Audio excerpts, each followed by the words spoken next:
My question is, as the Patriots prepare for their final preseason game, the training camp portion of their summer is over. Who do you feel better about just as a fan of the organization? The direction, where they're going. We don't know the quarterback situation. Courtney found some good audio we'll get to for during They Said It at 7 on Drake May. Mm-hmm. Just a general question. Where, as a fan, as an observer of both teams, who do you feel better about today? I think it's simple. I think it's the Red Sox. Thank you. It only took you guys 3 days to turn the tune. And I said on Monday. Turn the tune of what? Because on Monday, it was doomsday. Everybody was saying, this Red Sox team, they suck. They're doing it again. Some people were saying you got to blame the players. I know Wiggy was talking about you got to blame, well, you were on the players. Mm-hmm. Greg was saying you got to blame the front office. And I said, all you need to do is win the next 2 series or go 500 over the next 2 series. And then you're going to have an easy road for a week.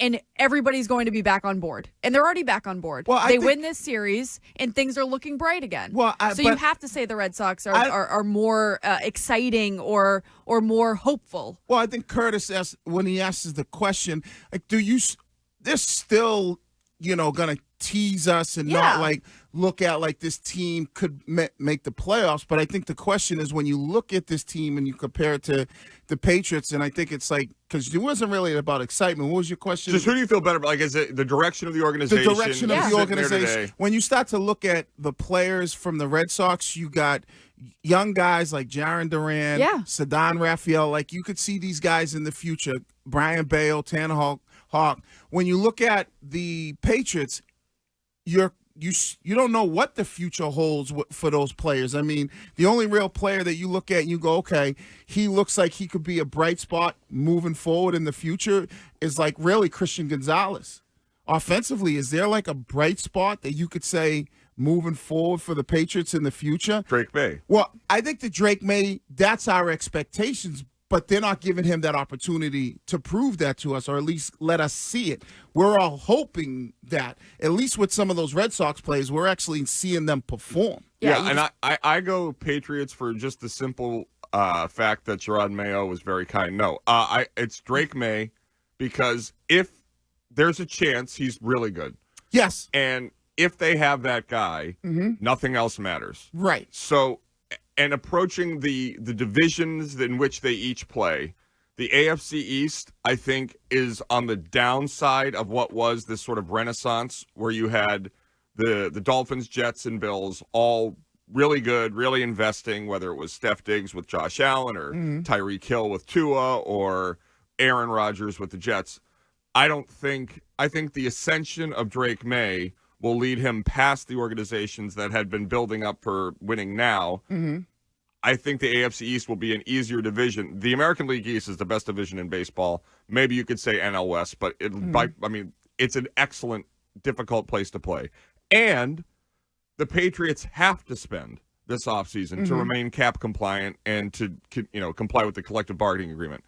I don't know if either is going to be championship ready, but I approached this weekend, and we saw yesterday Chris Mason, I saw on X, say that first time all year, Drake May got reps in 11-11 in practice with the ones, which is a huge development. Right.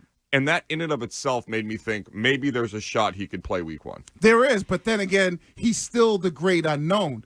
At least with the Red Sox, we kind of know what some of these young guys are. We know what kind of, we don't know like 100%, but we see good production.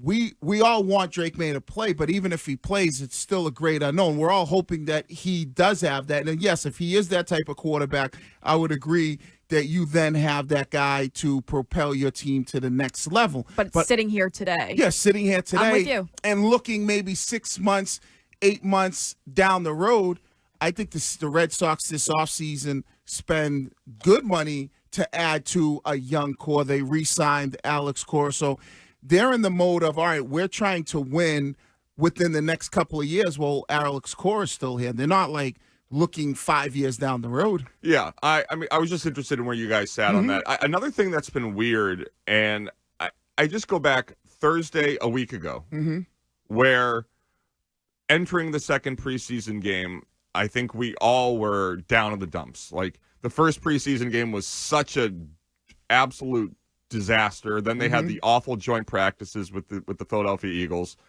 And I think, just speaking for myself, I didn't go into game 2 of the preseason thinking I was going to see anything new.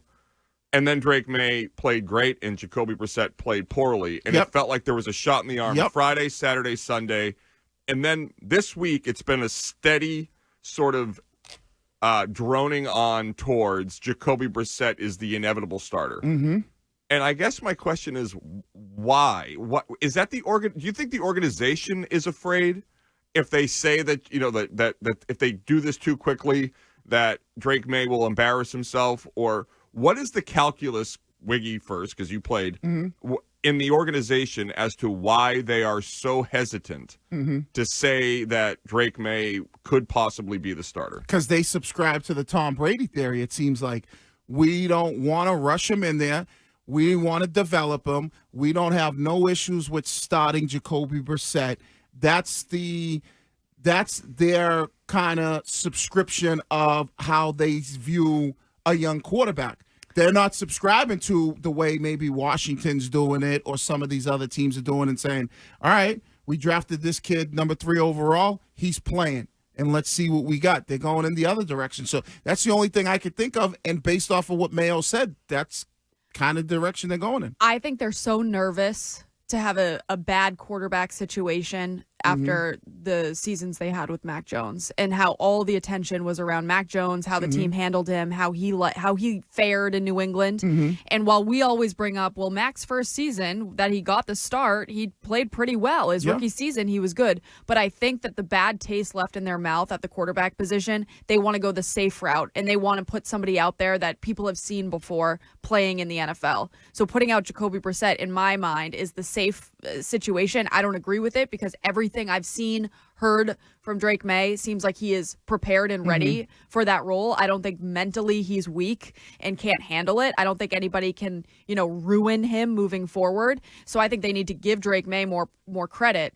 But I think that as an organization, the taste that was left in their mouth after the Mac Jones couple of years, that's the reason why Jacoby But do you Brissett's guys think out. that, and I kind of see what you're saying there, Courtney. I do like this. Probably like, oof, we don't want to mess this kid up. But do you think with this whole, because when we talked to Mayo, it was, we had a plan. We had a plan. We had a plan. We had a plan. This is our plan. Do you think that plan was, okay, we're going with Jacoby Brissett early, but our plan is we are eventually going to get Drake May in there this season? Yeah, I have to imagine it wasn't a full year of watching for Drake May. Okay. But I also think that Jacoby Brissett was something they took for granted. They thought he was going to come in here and be better than he's been. And I feel like that, of all the things that have happened in training camp, Brissett's inability to really take the job and run with it has been what has allowed Drake May to be in this position. And I heard, a lot of people discussing this week, and Zoe, who does the games for the CBS, was saying that he thinks there's a chance that Drake gets the start Sunday night. And that would be awesome for me. You mean week 1? No, this Sunday against the Commanders. That you give him an opportunity to actually have that, take that job, start the game, see if you can give him an opportunity. And I think more than ever with the Patriots, at least since the Tom and Bill years, I feel like the fan base has a voice. And I was not at the preseason games, but there was a legitimate anger in the first preseason game when Drake May was benched after one series. And there was legitimate buzz when Drake May went into that game in the second quarter. I feel like the organization starting Jacoby Brissett into the year would be doing damage to its product and to what the fan base. I mean, we see those people, Courtney, every day around Castle Island, the great guys that sit right across from the hockey rink. They are season ticket holders. They are enraged. They want to see the future now. People are ready for it. They want to invest their time and see what this kid has, and they all expect him to be the guy. And if he's not the guy, then it's okay, but at least you know it sooner rather than later. I find it. But that's what people and we want. I almost feel like their way of thinking is the Brady way of thinking, where we're not going to rush this kid in. Our expectations are not to make the playoffs. So if we got to wait 4 or 5 weeks till we feel more comfortable in seeing what our team looks like offensively before we insert Drake May as the full-time starter, we'll do that. Like, that's the way I believe they're feeling. I think a little bit is what you said, Courtney. You know, a little bit is kind of like they're skittish of maybe the relationship that Mac Jones had with the previous coaching staff.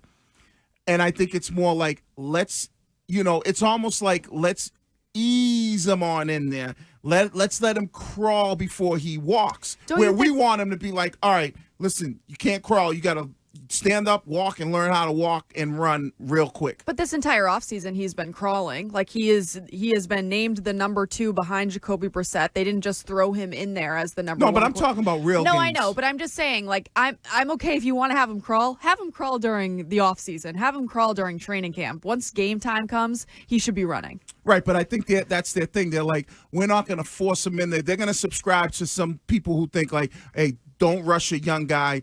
Let Jacoby Brissett play. If things look bad, then guess what? At least you give Drake May some time. You kind of know where your team is. So when you do put him in there, you kind of can control some of the things. Like maybe your left tackle struggling. It's like, all right, well, we can't do this with Drake May because we don't have confidence in our own line. So let's not force it. Let's run the ball. Let's get the ball out of his hands quickly. But I think at least they'll be able to see that. And this is what I'm thinking that they're thinking when they go with the Jacoby Brissett as the starter for the first couple of weeks.